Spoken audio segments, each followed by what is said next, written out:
Well, thank you, Mr. Speaker, and it's a pleasure as always to rise in this place. And tonight I'm here to talk about the unsatisfactory response to a question. That's what we do at late shows, and it was on May 10th.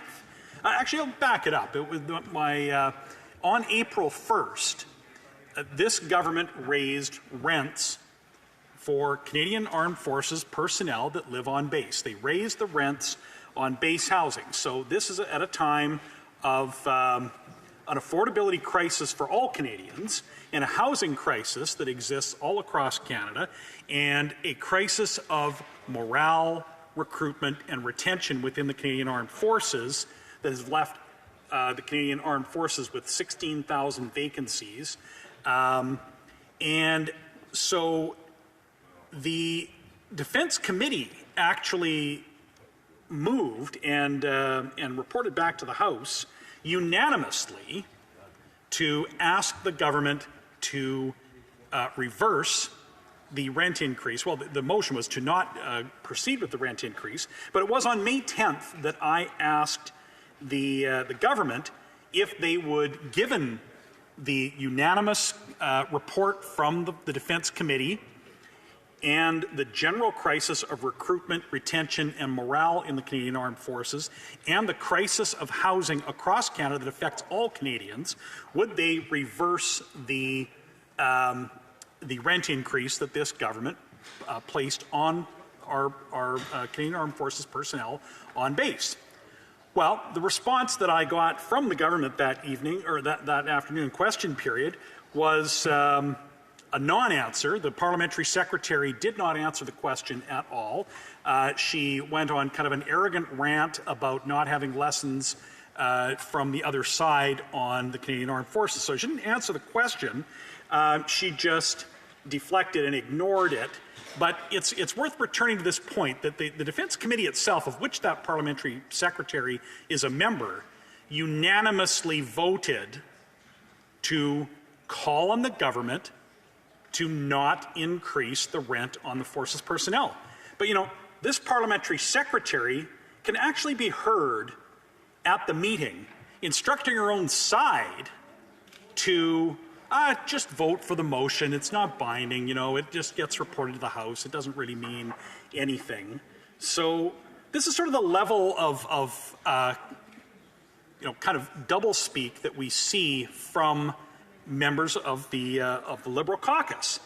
They will literally vote at a committee to urge their government to take a particular course of action, but just shrug their shoulders and know that it's not binding and the government won't do it. It doesn't hurt us to unanimously vote. They wouldn't have the courage to oppose the motion if they actually agreed that it was only fair to raise the rent to our troops.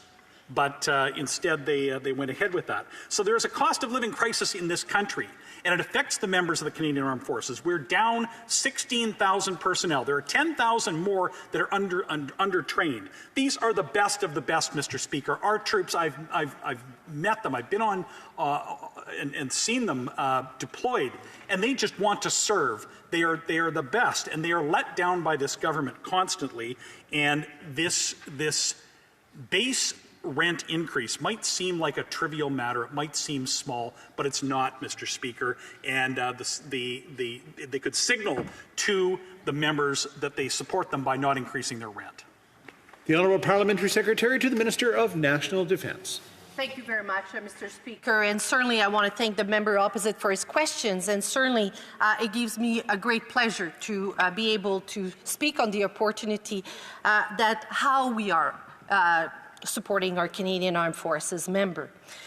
So let's be quite strong in saying that I think collectively the member opposite and myself, we believe that CAF members are the backbone of our defense team. They're responsible for defending us, our values, and our country. It is our responsibility as elected officials to eliminate as many unnecessary challenges as possible for CAF members and their families, ensuring that when military families relocate, they actually don't face additional and unnecessary burdens because they're dedicated themselves to serving our country. Nous sommes We are committed to supporting armed forces members so that they can have an affordable, safe, and comfortable housing. We have undertaken a variety of initiatives and investments to meet the needs of forces members and their families when it comes to housing. committed to investing $475 million over 10 years to build and renovate military housing across our country. This funding will help support our plan to construct approximately 650 new units over the next 5 years on base with the greatest housing demand such as Borden, Esquimalt, and Gagetown. But we know that more needs to be done. And this is why, through Canada's updated defence policy, our North Strong and Free, we are committing an additional $295 million over the next 20 years towards the military housing portfolio.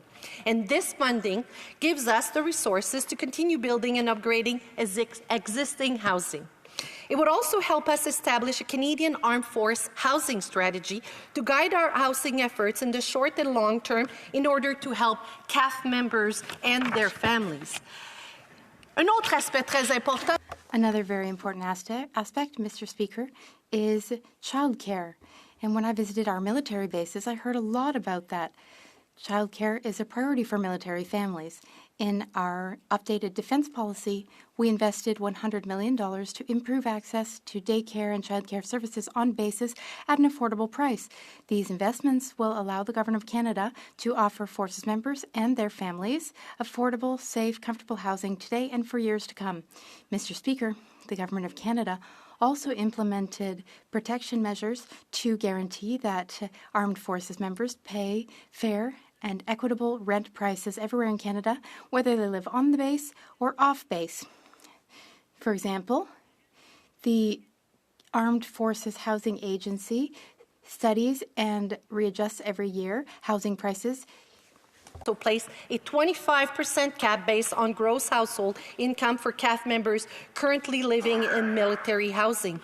To become more responsive to the needs of CAF members, last July our government replaced the post-living differential, or the PLD, with the new Canadian Force Housing Differential, or the CFHD. Mr. Speaker, I can go on and speak about the initiative that we're taking, but I also wanted to take this opportunity, as always, to thank the wonderful world that we are here in Canada, but I want to say thank you to our members, their family, for their effort here at home and also abroad, and I know we will be there in supporting you. Merci. The honourable member for Calgary Rocky Ridge. So, Mr. Speaker, in May, I asked this parliamentary secretary if they would reverse the rent increase, yes or no. She didn't answer the question then. I repeat the question. I revisited this question. She spoke for 4 minutes without answering the question. So we will just take it as no. They are not interested in reversing the rent increase that they placed on the CAF troop. Fine, that's a choice. Amid a recruitment and retention crisis where we have heard at the committee repeatedly that the horrific condition of base housing is a factor in people leaving the forces. She spoke in her remarks about their commitment to build 600 units over 5 years. There are 7,000 people on a waiting list right now for housing. That answer isn't going to cut it. L'honorable secrétaire parlementaire. The Honourable Parliamentary Secretary.